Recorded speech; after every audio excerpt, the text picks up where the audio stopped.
हर खबर पर होगी आपकी पकड़। डाउनलोड कीजिए एबीपी लाइव ऐप।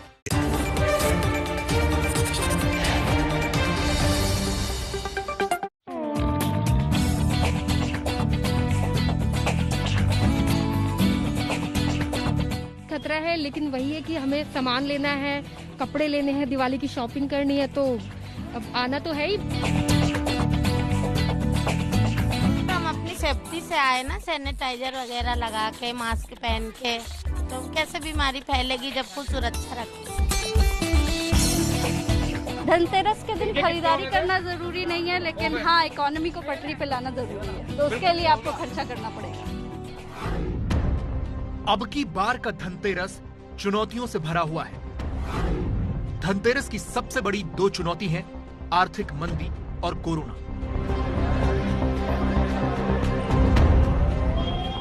लोगों की यह भीड़ डराती है, इसीलिए सवाल उठता है कि क्या लोगों ने कोरोना से डरना छोड़ दिया है?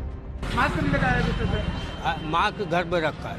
मास्क घर में रखा, भीड़ भाड़ है, आपकी बचत के लिए। कोई बचत नहीं ना, ऊपर वाले की बचत होना चाहिए, बाकी किसी की। ऐसे डायलॉग फिल्मों में ही अच्छे लगते हैं। कोरोना के मामले में जिंदगी की डोर इन दो डोरियों से बंधी है, यानी मास्क से। मास्क ही असली बचाव है, लेकिन क्या करें, नेता तो कह कहकर थक गए, जनता है कि मानती ही नहीं। दीपावली खूब धूमधाम से मनाइए,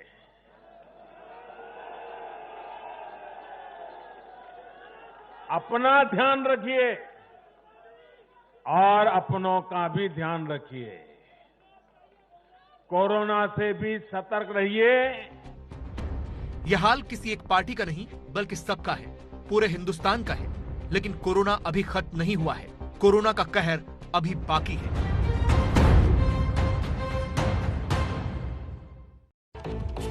नमस्कार, मास्टर स्ट्रोक में आप सभी का बहुत बहुत स्वागत है। आपके साथ हूं मैं रुबिका लियाकत। आज धनतेरस है, आपको बहुत सारी शुभकामनाएं। देश के बाजारों में खरीदारी के लिए लोगों की जो भीड़ उमड़ रही है, उसकी तस्वीर और झलक आपने देखी। भीड़ को देखकर आपको ये लगेगा कि लोगों ने कोरोना की फिक्र छोड़ दी है और अब कोरोना के ऊपर त्योहार भारी पड़ गया है। लेकिन इसके दो पहलू हैं।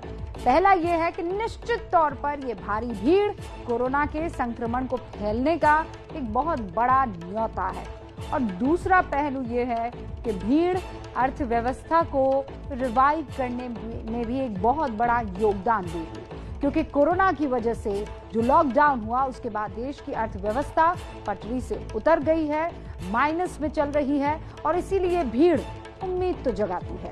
लेकिन हमारी सलाह तो यही है कि जान है तो जहान है, क्योंकि कोरोना का कहर अभी बाकी है और इसीलिए सावधानी बहुत जरूरी है।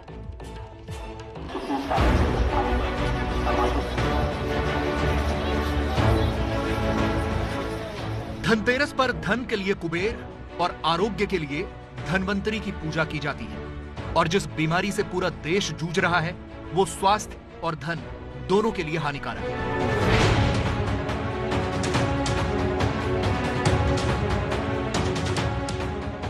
कोरोना हो गया तो सेहत तो जाएगी ही, इलाज में धन भी खर्च होगा। इसलिए जरूरी है कि कोरोना को हल्के में न लिया जाए। अगर आपने भी कोरोना से डरना छोड़ दिया है तो हमें उम्मीद है कि इस रिपोर्ट के बाद आप फिर से सावधान रहना शुरू कर देंगे। इसलिए सबसे पहले ये जान लीजिए कि देश में कोरोना का स्टेटस है क्या। देश में अभी कोरोना के 86,83,916 केस हैं, जिनमें से 4,89,294 एक्टिव केस हैं, यानी 5.63%। यह बात सही है कि देश में अब कोरोना के संक्रमण की रफ्तार में कमी आई है, क्योंकि भारत में एक दिन में 97,994 केस आ चुके हैं। अब संक्रमण की यह रफ्तार आधी हो चुकी है। पिछले 24 घंटे में कोरोना के 47,905 केस आए हैं। 18 सितंबर से कोरोना के केसेस में कमी दर्ज की गई है, लेकिन इसका मतलब ये नहीं है कि खतरा खत्म हो गया है, क्योंकि कोरोना से पिछले 24 घंटे में 550 लोगों की मौत हुई है। अब तक कुल 1,28,121 लोगों की मौत हो चुकी है। आंकड़ों में स्थिति आपको इसलिए अच्छी लग सकती है क्योंकि भारत में कोरोना संक्रमण से सिर्फ 1.48% लोगों की मौत हुई है, और दुनिया में सबसे ज्यादा 93% कोरोना मरीज भारत में ठीक हुए हैं। लेकिन सच्चाई यह है कि कोरोना अभी भी हकीकत है, कोरोना की कोई कारगर वैक्सीन अभी तक नहीं आई है। भारत में लोग लगातार लापरवाही कर रहे हैं।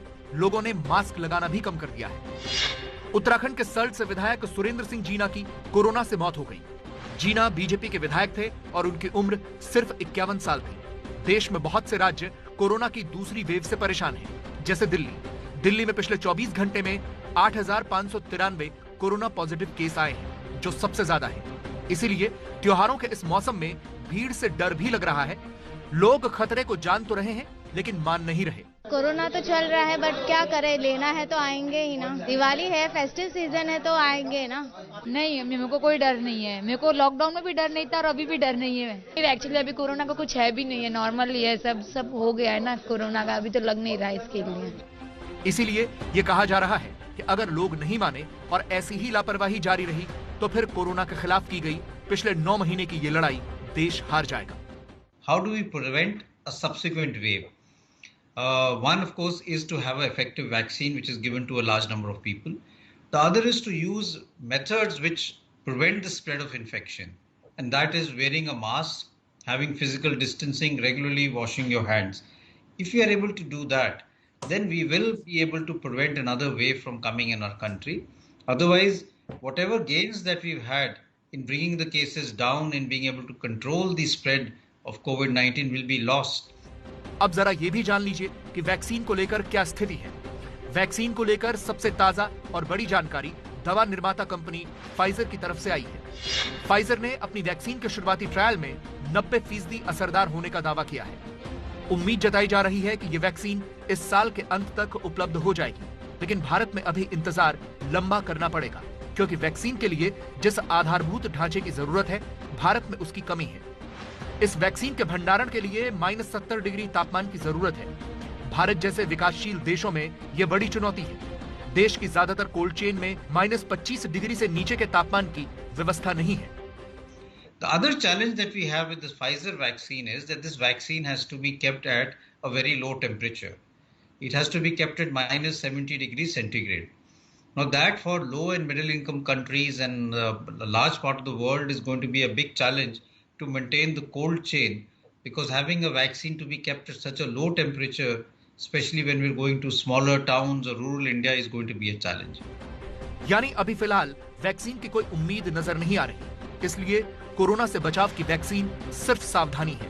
मास्क पहनिए, सामाजिक दूरी का पालन कीजिए और हाथ धोते रहिए। अमेरिका से लेकर यूरोप तक कोरोना के मामले बढ़ रहे हैं। कोरोना का खौफ बढ़ रहा है।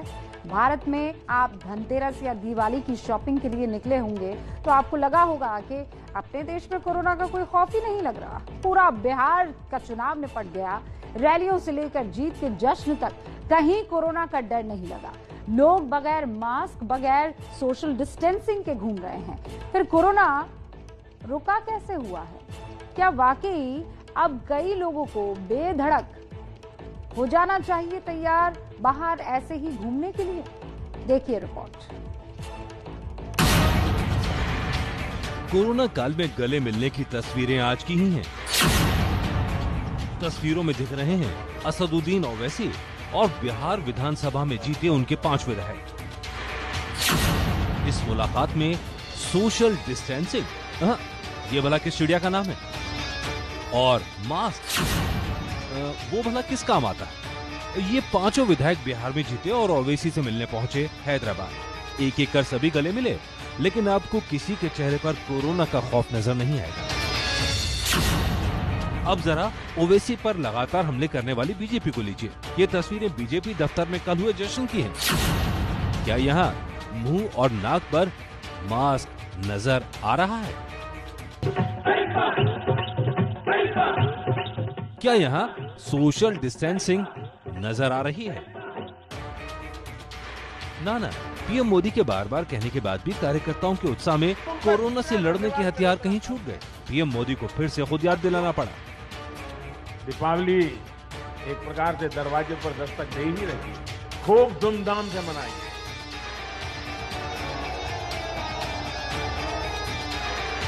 अपना ध्यान रखिए और अपनों का भी ध्यान रखिए। कोरोना से भी सतर्क रहिए बिहार में पूरा चुनाव हो गया, लेकिन कोरोना से लड़ाई हवा हवाई ही रह गई। लेकिन कोई बड़ा कोरोना ब्लास्ट होता नजर नहीं आया। अब जरा बाजारों का हाल देखिए। कौन कहेगा कि ये कोरोना काल का धनतेरस है?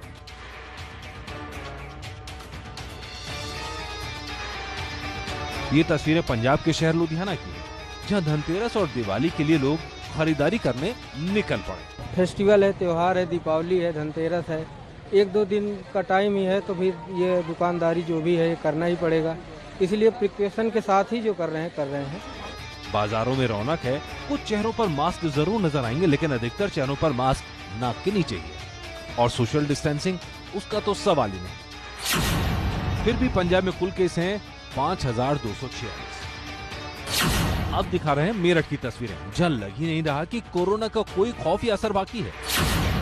कहां है मास्क? सिर्फ गिनती के चेहरों पर। कहां है सोशल डिस्टेंसिंग? भला ये क्या चीज होती है?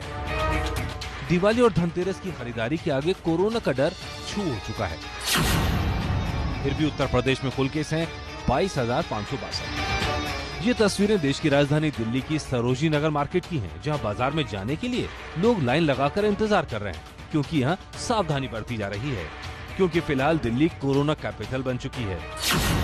क्योंकि कुल मामले हो गए हैं 42,629। सवाल ये, ऐसा कैसे हो सकता है? जहाँ ज्यादा सावधानी है वहाँ ज्यादा केस, और जहाँ कम सावधानी है वहाँ कम केस। आखिर कोरोना की इस उलट बांसी का राज क्या है? ये नया वायरस है जिसका संक्रमण देर तक आम वायरस से कहीं ज्यादा रहता है। लेकिन तमाम लापरवाही के बाद भी भारत में कोरोना की रफ्तार पर ब्रेक लगा हुआ नजर आ रहा है। इसकी वजह क्या है? लॉकडाउन के बाद भारत में अनलॉक का सिलसिला जारी है। बाजारों में रौनक है, दुकानें, मॉल खुल चुके हैं, लगभग पूरा भारत चल पड़ा है। सिर्फ बड़े आयोजनों पर कुछ प्रतिबंध है। इसके बाद भी पिछले 2 महीने में एक्टिव केस लगातार कम हो रहे हैं। सितंबर के मुकाबले अब लगभग आधे केस ही आ रहे हैं।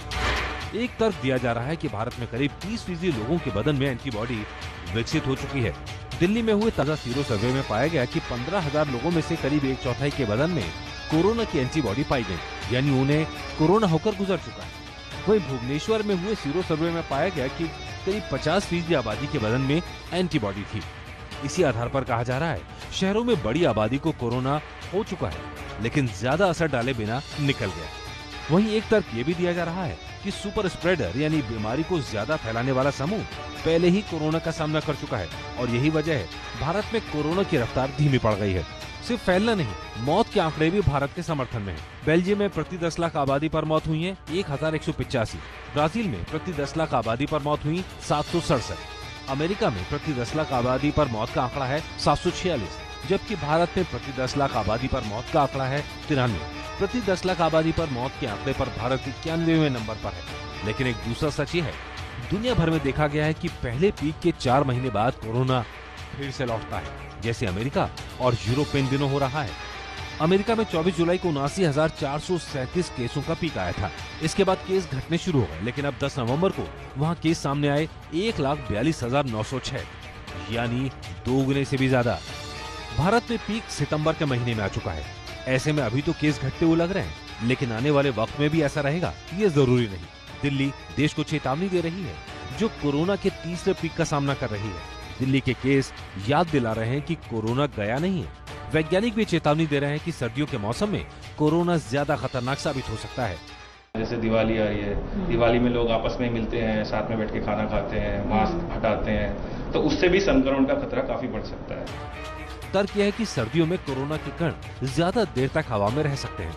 ठंडी और शुष्क हवाएं कोरोना फैलाने में मददगार हो सकती हैं। सर्दियों में बीमारियां ज्यादा फैलती हैं, वायरस ट्रांसमिशन इन जनरल ज्यादा फैलता है, तो उसके मिक्स करके ये कोरोना वायरस भी ज्यादा फैल सकता है। जैसे कोई किसी को सर्दी जुकाम है और कोरोना पेशेंट से उससे इंटरेक्ट होता है, तो वो आपस में ज्यादा ट्रांसमिशन हो सकता है। कारण तो ये है।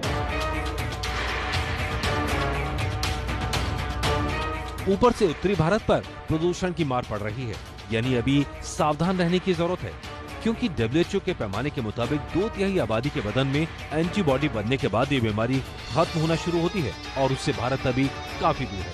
इसलिए अपनी सुरक्षा आपको खुद ही करनी होगी। कोरोना के खिलाफ आपको खुद ही आत्मनिर्भर होना होगा। और अब जरा धनतेरस के इस भीड़ के दूसरे पहलू की तरफ भी आपकी नजर करनी चाहिए। भीड़ कोरोना को न्योता तो है, लेकिन ये भीड़ देश की इकोनॉमी के लिए अच्छी है, ऐसी उम्मीद जताई जा रही है। अर्थव्यवस्था के मोर्चे पर भी रिकवरी दिखनी शुरू हो गई है। सरकार अभी भी अर्थव्यवस्था को रिवाइव करने के लिए आर्थिक मदद के इंजेक्शंस लगा रही है।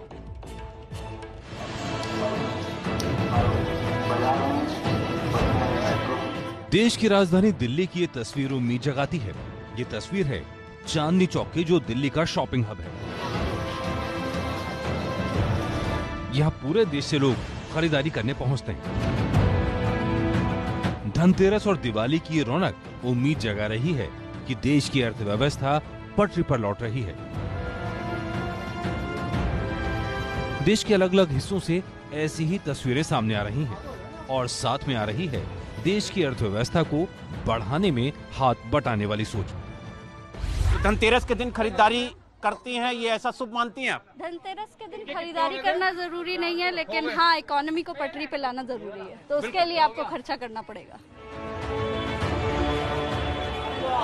इसी के साथ मिल रहे हैं संकेत कि देश की अर्थव्यवस्था पटरी पर लौट रही है, आत्मनिर्भर भारत की तरफ बढ़ रही है। आत्मनिर्भर भारत के लक्ष्य और संकल्प के साथ आगे बढ़ रहा है। आज आत्मनिर्भर भारत का विचार 130 करोड़ से अधिक भारतीयों के कलेक्टिव कॉन्शियसनेस का, हमारी एस्पिरेशंस का हिस्सा बन चुका है। आत्मनिर्भर राष्ट्र तभी बनता है जब संसाधनों के साथ साथ सोच और संस्कारों में भी वो आत्मनिर्भर बने। आत्मनिर्भर भारत की उम्मीद क्यों जग रही है, इसे जानने के लिए आंकड़े देखिए। 2020-21 की दूसरी तिमाही में जीडीपी विकास दर घटने का अनुमान 8.6%। 2020-21 की पहली तिमाही में जीडीपी विकास दर घटी 23.9%। लगातार 2 तिमाही में जीडीपी घटना मंदी का संकेत है। मंदी यानी नौकरियां घटेंगी और आमदनी कम होगी। लेकिन अभी ट्रेंड बदल रहा है। आरबीआई ने संकेत दिया है कि अगली तिमाही में अर्थव्यवस्था मंदी के दौर से बाहर आ सकती है। अच्छा संकेत ये भी है कि अक्टूबर में जीएसटी कलेक्शन 1,05,000 करोड़ तक पहुंच गया। ये अक्टूबर 2019 से 10% ज्यादा है। अप्रैल 2020 से पहली बार जीएसटी कलेक्शन 1 लाख करोड़ के पार पहुंचा है, यानी कारोबार चल पड़ा है।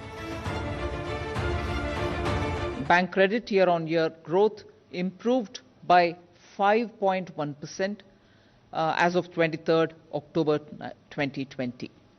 Of course, markets, you're watching, markets are at record high. Record market capitalization is happening. Net investments, FPIs, is positive.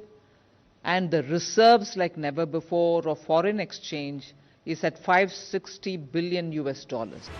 और भी अच्छे संकेत देख लीजिए। बिजली की खपत 12% बढ़ गई है। यात्री कारों की मांग 6.4% बढ़ी। पिछले सितंबर के मुकाबले दोपहिया वाहनों की बिक्री 11.3% बढ़ी। ट्रैक्टर और व्यावसायिक वाहनों की बिक्री बढ़ रही है। ये सभी अर्थव्यवस्था पर शुरुआती आंकड़े देते हैं।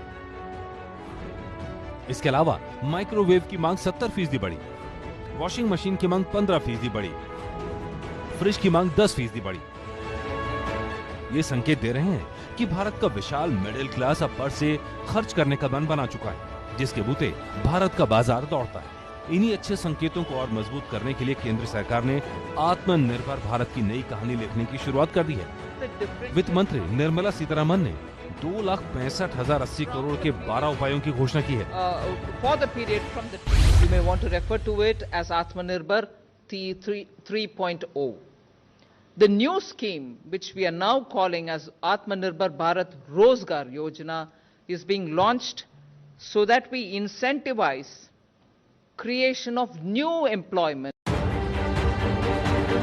इन मुख्य ऐलानों को जान लीजिए।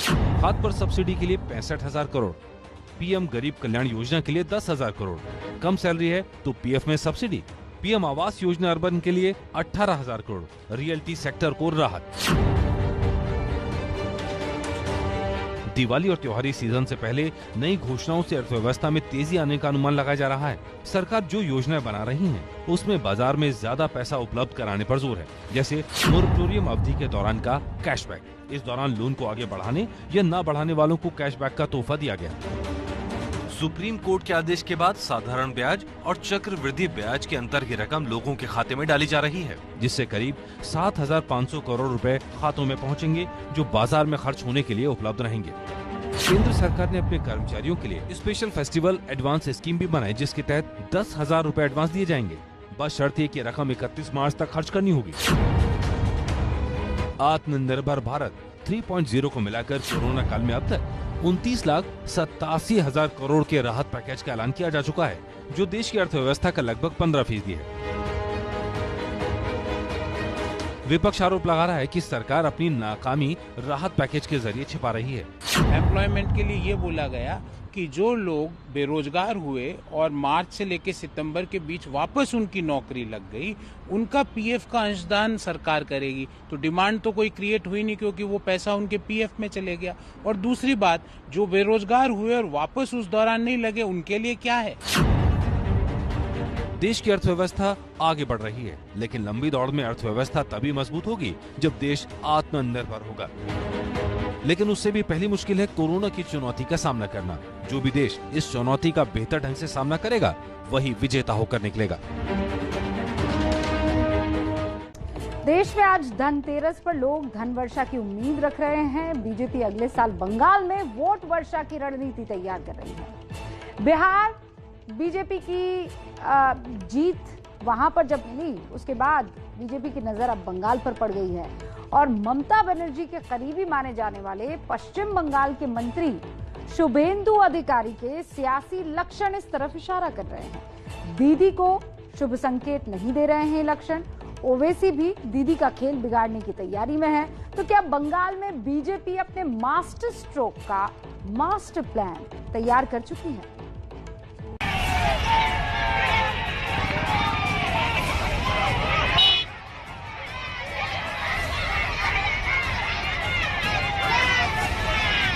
मौत का खेल खेल करके कोई मत नहीं पा सकता है। राजनीति का अपराधीकरण कर दिया है।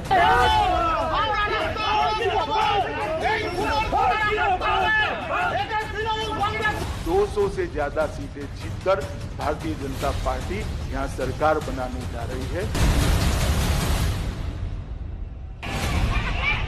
चुनाव की आहट के साथ ही बंगाल सुलगने लगा है।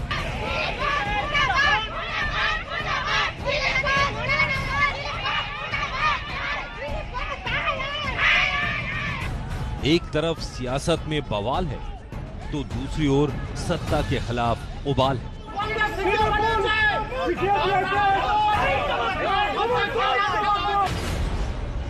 नफे नुकसान की सियासत में बंगाल एक बार फिर वही सब कुछ देख रहा है जो इस राज्य में पहले भी होता आया है। ये तस्वीरें देखिए। पश्चिम बंगाल के अलीपुरद्वार में बीजेपी अध्यक्ष दिलीप घोष की गाड़ी को निशाना बनाया गया। गाड़ी पर पत्थर फेंके गए, काले झंडे दिखाए गए।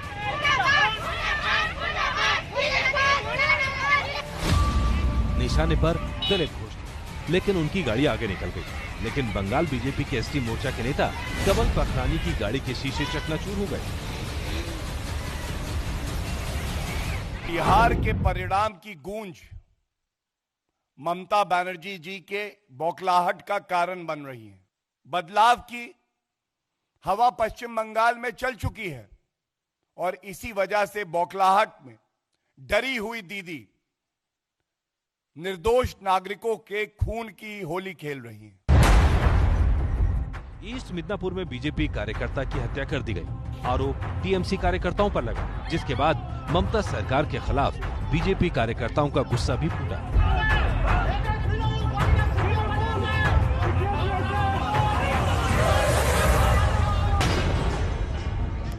बंगाल में जो कुछ हो रहा है उसी को लेकर एक दिन पहले ही प्रधानमंत्री नरेंद्र मोदी ने विरोधियों पर तीखा हमला बोला था।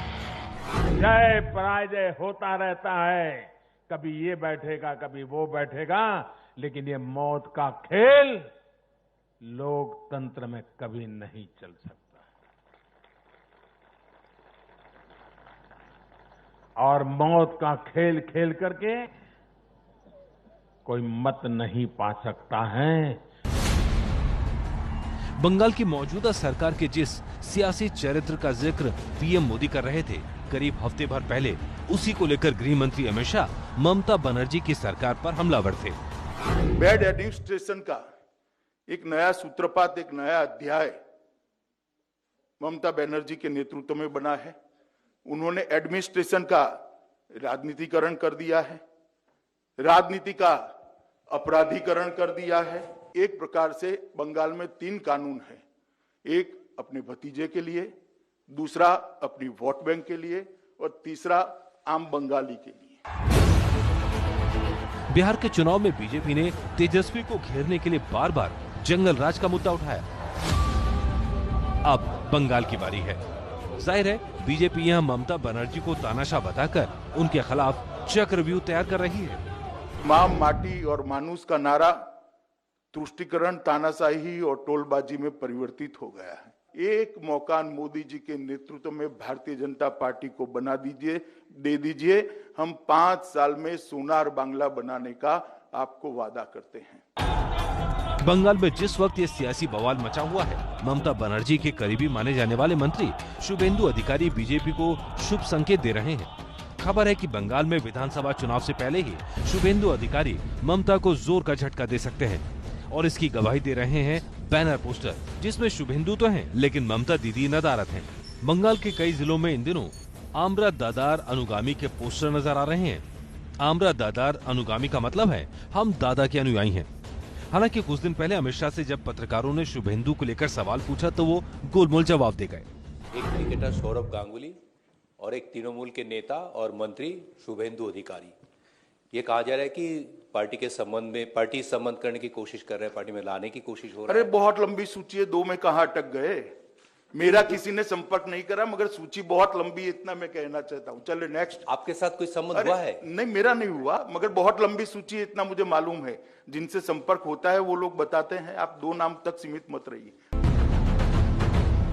शुभेंदु के सियासी संकेत ममता के लिए कितने अशुभ और बीजेपी के लिए कितने शुभ हो सकते हैं, इसे ऐसे समझिए कि जिस नंदीग्राम में 2007 के आंदोलन ने लेफ्ट को उखाड़कर दीदी को सत्ता का स्वाद चखाया, उस आंदोलन का खाका शुभेंदु ने ही तैयार किया था।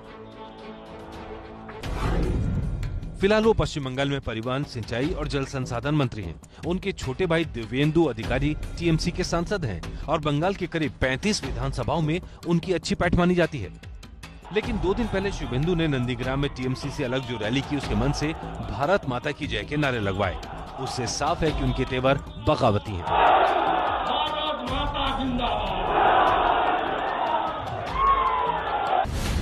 कहते हैं कि शुभेंदु की नाराजगी की वजह यह है कि दीदी उन्हें उतनी अहमियत नहीं देती जितने के वो हकदार हैं। दीदी का आशीर्वाद सिर्फ अपने भतीजे अभिषेक पर है, जो शुभेंदु को खलता है। ममता बनर्जी की मुश्किलें बढ़ सकती हैं। ये संकेत सिर्फ शुभेंदु नहीं दे रहे, बल्कि ओवैसी की नजर भी बंगाल पर है। सीमांचल में 5 सीटें जीतने के बाद ओवैसी की पार्टी AIMIM के विधायक आज हैदराबाद जाकर उनसे मिले। ये 5 विधायक उन्हीं सीटों से जीते हैं जो बंगाल से सटे सीमांचल के मुस्लिम बहुल इलाके हैं। इसलिए दीदी की टेंशन बढ़ना तय है। 5 साल पहले हम 6 सीट पर लड़े, 1 सीट भी कामयाबी नहीं मिली, तो अब मेहनत की हम लोग, अवाम का एतमाद हासिल किए, उनके दरमियान में रहे। आंकड़े बताते हैं कि बंगाल में मुस्लिम आबादी करीब 27% से ज्यादा है। मालदा, मुर्शिदाबाद और उत्तरी दिनाजपुर बंगाल के 3 जिले तो ऐसे हैं जब मुस्लिम वोटर 50% से भी ज्यादा हैं, लेकिन कई जिलों में 25% से ज्यादा की हिस्सेदारी है। बंगाल की कुल 294 विधानसभा सीटों में से 90 पर मुस्लिम मतदाता ही जीत और हार का अंतर तय करते हैं। 2016 में टीएमसी को 90 सीटों पर जीत मिली थी, लेकिन इस बार यहाँ ओवैसी की एंट्री का क्या मतलब है, ये समझने के लिए हमने कुछ एक्सपर्ट से बात की। मुसलमान अब ये देख रहा है कि कोई अपनी पार्टी हो, एक अलग पार्टी हो, जबकि पिछले 70 बरस से मुसलमानों ने पूरे देश में कभी किसी अलग पार्टी को वोट नहीं दिया, हमेशा सेकुलर पार्टियों को वोट दिया। और ये कहीं ना कहीं जो इस वक्त मुल्क में एक राइट विंग पॉलिटिक्स की जो एक कहा जाए तेजी आ रही है, उस आइडियोलॉजी की, ये उसका भी उदाहरण है कि ओवैसी को मुसलमानों का एक बड़ा तबका वोट दे रहा है। कांग्रेस को भी लगता है कि बिहार के चुनाव में ओवैसी को उन्होंने उतनी गंभीरता से नहीं लिया जितना लेना चाहिए था। मानते हैं कि हम लोगों ने उनको हल्केपन से लिया है। अगर हम लोग जिस वक्त ऊपर चुनाव में एमआई को कामयाबी मिली थी, उसी समय अगर हम एक तरह से अलर्ट हो जाते तो शायद ये नौबत नहीं आती।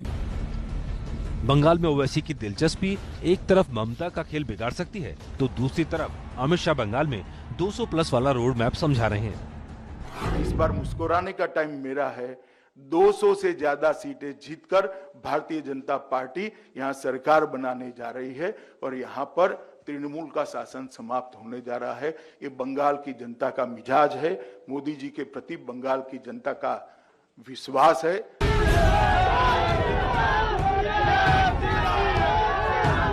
इतना ही नहीं, बंगाल में बीजेपी के जय श्री राम पर पिछले दिनों ममता बनर्जी की बौखलाहट की जो तस्वीरें सामने आई थी, उसे भी बीजेपी मुद्दा बना रही है, क्योंकि बीजेपी की नजर बंगाल के हिंदू वोट बैंक पर है। आंकड़े कहते हैं बंगाल की 121 से ज्यादा सीटों पर 80% से ज्यादा हिंदू हैं। 2019 के लोकसभा चुनाव में बीजेपी को जिन 18 सीटों पर जीत मिली, उनमें 14 सीटें उन जिलों में हैं जहां हिंदू वोटर ज्यादा हैं।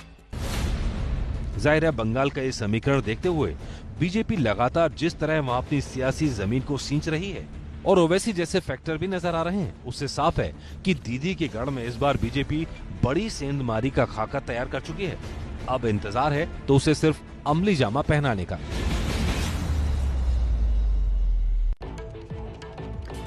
तो बीजेपी जहां बंगाल में ममता के खिलाफ हुंकार भर रही है, उधर दिल्ली में लेफ्ट के सबसे बड़े गढ़ माने जाने वाले जवाहरलाल नेहरू विश्वविद्यालय यानी जेएनयू, वहां वीडियो कॉन्फ्रेंसिंग के जरिए आज प्रधानमंत्री नरेंद्र मोदी ने स्वामी विवेकानंद की प्रतिमा का अनावरण किया।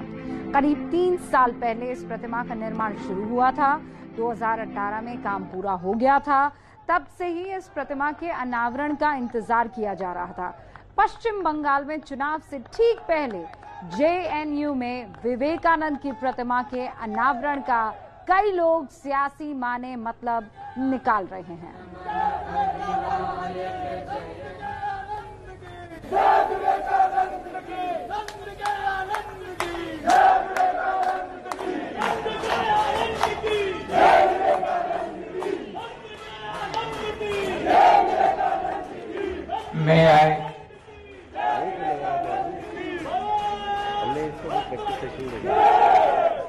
May I now request Honorable Prime Minister Shri Narendra Modi ji to share his.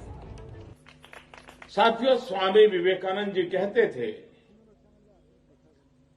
मूर्ति में आस्था का रहस्य ये है, मूर्ति में आस्था का रहस्य ये है कि आप उस एक चीज से विजन ऑफ डिविनिटी डेवलप करते हैं। मेरी कामना है कि जेएनयू में लगी स्वामी जी की ये प्रतिमा सभी को प्रेरित करे, ऊर्जा से भरे। तो बिहार ही की तरह पश्चिम बंगाल के चुनाव भी इस बार आप देखिएगा। बिहार में जल्दी ही नीतीश कुमार अपनी नई पारी शुरू करने वाले हैं। भाई दूज के दिन शपथ लिए जाने की खबर है, लेकिन इस बार नीतीश के सामने सबसे बड़ी चुनौती है लोगों की उम्मीदों को पूरा करना। बिहार में विकास का रोड मैप क्या होना चाहिए, इसे लेकर एबीपी न्यूज ने बिहार से जुड़े कुछ नामचीन लोगों से बात की है, जिन्हें बिहार पर फख्र है। हमें उम्मीद है कि लोगों की राय नीतीश कुमार तक जरूर पहुंचेगी। बिहार तो सबसे खास है। आपने फिर सिद्ध किया है कि वाकई बिहारवासी पारखी भी है और जागरूक भी है। बिहार के लोगों की जिस राजनीतिक सोच समझ का लोहा देश के प्रधानमंत्री भी मानते हैं, अब उसी बिहार की आवाज को सरकार तक पहुंचाने के लिए एबीपी न्यूज ने एक मुहिम शुरू की है। सुनो सरकार, ऐसा हो मेरा बिहार। बिहार के विकास का मानचित्र तैयार करने के लिए हमने बिहार के कई रत्नों से बात की और ये जानने की कोशिश की कि नीतीश कुमार की नई सरकार को इस बार कहां फोकस करना चाहिए। पहला जो एफर्ट होना चाहिए वो है ह्यूमन रिसोर्सेज डेवलप करने का। in the field of teachers and teaching. मेरा अपना विचार है क्राइम कंट्रोल के संबंध में कि इसका सीधा संबंध काला धन से होता है। अगर काला धन को सरकार चेक कर पाए अपने स्तर से, करप्शन और काला धन को अगर चेक करेंगे तो उसका सीधा असर क्राइम पर पड़ता है। ठीक करने का एक ही रास्ता है, वो ये है कि आप जो ब्यूरोक्रेसी है, भ्रष्टाचार है, साहब एक बात बताओ, भ्रष्टाचार में कैसे आदमी रह सकता है? आप मुझे एक बात बताइए, मैं कई लोगों को जानता हूं बिहार में भ्रष्टाचार वैसे है। बिहार चुनाव में विकास और रोजगार का मुद्दा खूब उछला।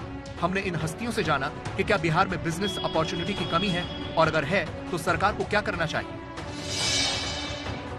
बिहार में टिकने के लिए हमारे जो युवा हैं उनको रोजगार चाहिए, और बिहार में 2-3 चीज़ें जो बहुत ही आवश्यक मुझे लगती हैं कि वो बिहार में रोजगार है, स्वास्थ्य है, शिक्षा है, सुरक्षा है। इन चीज़ों पर नई सरकार को, नीतीश जी को बहुत ध्यान देना चाहिए, ये बहुत ही आवश्यक है। सरकार को का काम है रोजगार का निर्माण। बिहार की जमीन उपजाऊ है, कृषि का विकास किया जा सकता है। बिजनेस अपॉर्चुनिटीज़ बिहार में बहुत कम है इस समय, क्योंकि बड़ी बड़ी जो कंपनीज़ हैं, नेशनल हो या फिर मल्टीनेशनल कंपनीज़ हैं, उन्होंने अभी अपना घर बनाया नहीं है बिहार में, और वो इस वजह से नहीं हुआ है क्योंकि बिजनेस एनवायरनमेंट जो होना चाहिए बिहार में, उसकी अभी भी बहुत बड़ी कमी है। एबीपी न्यूज के सामने बिहार के इन सभी रत्नों ने बेबाकी से अपनी बात रखी और बताया कि आने वाले 5 साल के लिए सरकार का रोड मैप क्या होना चाहिए। हम उम्मीद करते हैं कि यह बात बिहार के कर्णधारों के कान तक जरूर पहुंचेगी। दिवाली में इस बार अयोध्या में 5.5 लाख दिए जलाए जाएंगे। राम मंदिर निर्माण का काम पूरा होने के बाद ये अयोध्या की पहली दीपावली है, जिसे लेकर विशेष इंतजाम किए जा रहे हैं। दिवाली से पहले धनतेरस पर आज मर्यादा पुरुषोत्तम श्री राम की नगरी रोशन हुई, रोशनी में नहाई। उधर बद्रीनाथ में भी आपको तस्वीरें दिखाया, उससे पहले जरा नजर, एक झलक अयोध्या में दीपोत्सव की आप देखिए। बद्रीनाथ में भी दीपावली की धूम है, पूरे मंदिर को फूलों से सजाया गया है। दोनों अद्भुत तस्वीरें आपके सामने।